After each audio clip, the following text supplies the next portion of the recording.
বিচারকদের সিদ্ধান্তই চূড়ান্ত। 28 ভোটার তালিকায় বিচারকদের সিদ্ধান্ত, যে নথি যাচাই তাতে বিচারকদের সিদ্ধান্তই চূড়ান্ত। নির্বাচন কমিশনকে কোনো বিশেষ ক্ষমতা নয়। কল্যাণ বন্দ্যোপাধ্যায় আইনজীবী কি বললেন দেখুন এই সম্পর্কে।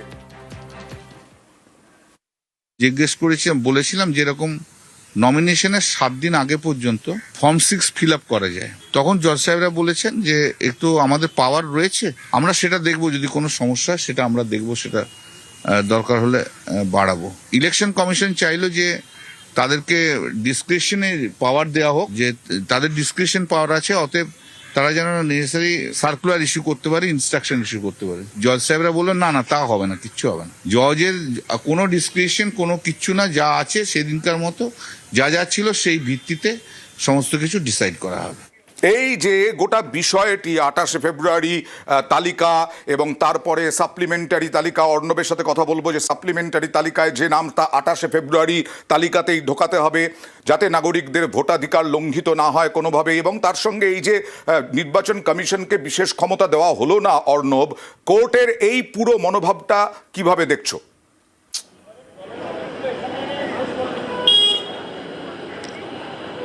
দেখো, প্রতি পদে পদে হেনস্থা বললে কম বলা হয়। কার্যত জাতীয় নির্বাচন কমিশনকে সংবিধানের পাঠ পড়াচ্ছে সুপ্রিম কোর্ট। আমার হাতে রয়েছে সংবিধানের সেই আর্টিকেল 324, যে ক্ষমতা বলে, যার আমি একটা অংশ তোমায় বলি অয়েন্দা, যেখানে পরিষ্কারভাবে বলা আছে সংবিধানে 324 নম্বর ধারায়, the সুপারিনটেন্ডেন্স direction and control of the preparation of electoral rolls for and the conduct of all elections, অর্থাৎ সুপ্রিমেসি, ভোটার রোল সংশোধন এবং নির্বাচনের প্রশ্নে সুপ্রিম কথা বলবে কে? জাতীয় নির্বাচন কমিশন। আজকে সেই জায়গাটাতে সুপ্রিম কোর্ট স্পষ্টভাবে জানিয়ে দিল যে পশ্চিমবঙ্গ এসআইআরে জাতীয় নির্বাচন কমিশন যা যা ভূমিকা নিয়েছে তাতে তাদের হাতে সম্পূর্ণ ক্ষমতা তুলে দেওয়া যাচ্ছে না। অর্থাৎ এই যে 60 লাখ 70 লাখ কি হবে আমরা জানি না ফাইনাল ফিগার, এই অভিযোগগুলি নিষ্পত্তি করার যে ক্ষমতা, 80 লক্ষ ভেরিফিকেশন এখনো বাকি।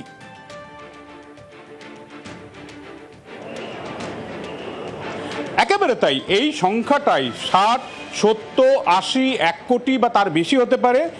এই বিষয়টাতে যেটা এতদিন পর্যন্ত সংবিধানের 324 নম্বর ধারা অনুযায়ী যেটা ছিল জাতীয় নির্বাচন কমিশনের এক্সক্লুসিভ ডোমেন, সেই ডোমেনে দেশের সুপ্রিম কোর্ট ঢুকলো। শুধু তাই নয়, সুপ্রিম কোর্ট তার পাওয়ার এক্সারসাইজ করলো 142 সেই পাওয়ারের সংবিধানে সেটা এক্সারসাইজ করলো।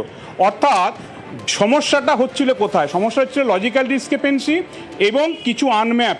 এই দুই ক্যাটাগরির যখন অভিযোগগুলো নিষ্পত্তির প্রশ্নে ইআরও, এসডিও হন, এইআরও তাদের অ্যাসিস্ট করেন, তারা যে ভূমিকা নিল, কমিশন বলল না এর মধ্যে গলদ রয়েছে, তারা মাইক্রো অবজারভার নিয়ে এলো।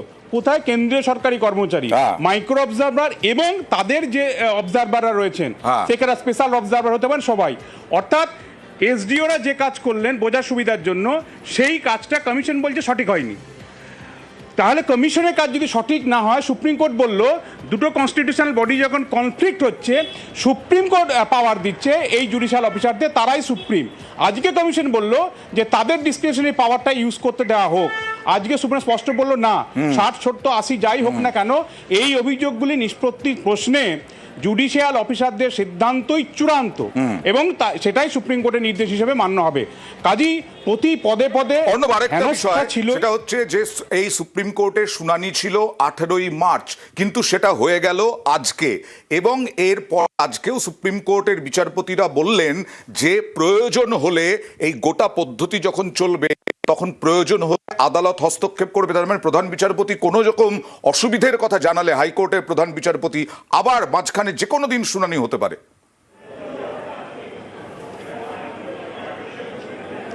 একেবারে তাই, এবং সরাসরি বিচার বিভাগ পুরো এসআইআরের দায়িত্ব, অর্থাৎ এসআইআরটা সম্পূর্ণকরণের জন্য বিচার বিভাগ তার দায়িত্ব কাঁধে নিয়েছে। এবং এই বিচার বিভাগ বলতে আমাদের রাজ্যের বিচার বিভাগ নয়, সেটা সুপ্রিম কোর্ট আজকে নির্দেশের মধ্যে স্পষ্ট করলো। যেহেতু কলকাতা হাইকোর্টের প্রধান বিচারপতি সুজয় পাল তিনি রিপোর্ট পাঠিয়েছেন 250 জন জুডিশিয়াল অফিসারদের দিয়ে এই কাজ করতে গেলে 80 দিন সময় লাগবে, তার হাতে যে অ্যাভেলেবেল জুডিশিয়াল অফিসার রয়েছে তার পরিমাণ বাড়াতে হবে। তাই একটা নির্দেশ, নতুন নির্দেশ এলো, অর্থাৎ আগের নির্দেশের সঙ্গে অ্যাড হলো যে 3 বছরের অভিজ্ঞতা সম্পন্ন সিভিল বা জুনিয়র ডিভিশন বা সিনিয়র ডিভিশনের বিচারকরা কাজ করতে পারেন। তারপরও যদি না মেটে, খামতি হয়, তাহলে অন্য রাজ্য থেকে আনা যাবে।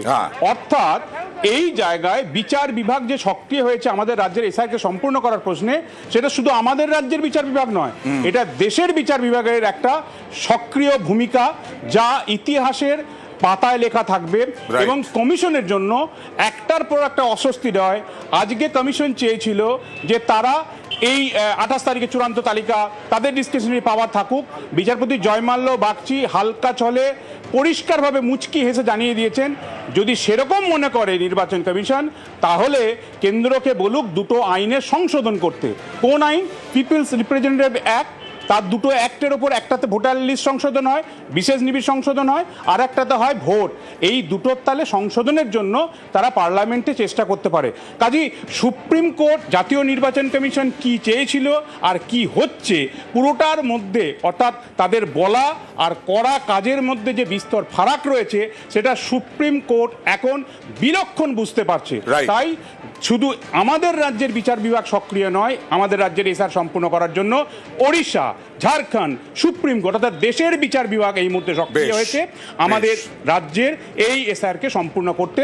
কারণ ভোটাধিকারকে সুনিশ্চিত করতে চাইছে দেশের শীর্ষ আদালত। একটা যে কোনো ভোটের তার ফাউন্ডেশন হচ্ছে তার ভোটার। কাজেই ভোট কে দেবেন, ভোটার দেবেন, সেই ভোটার সংখ্যা যদি সুনির্দিষ্ট না করা যায়, তাহলে সেই ভোটটা কিসের ভোট হবে?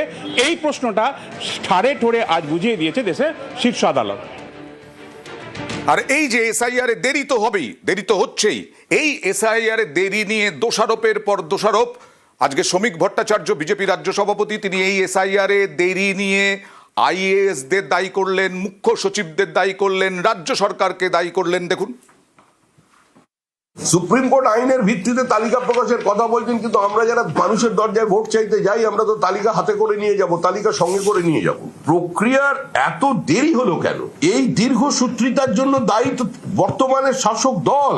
দীর্ঘসূত্রিতার জন্য দায়ী হচ্ছে রাজ্যের মুখ্য সচিব।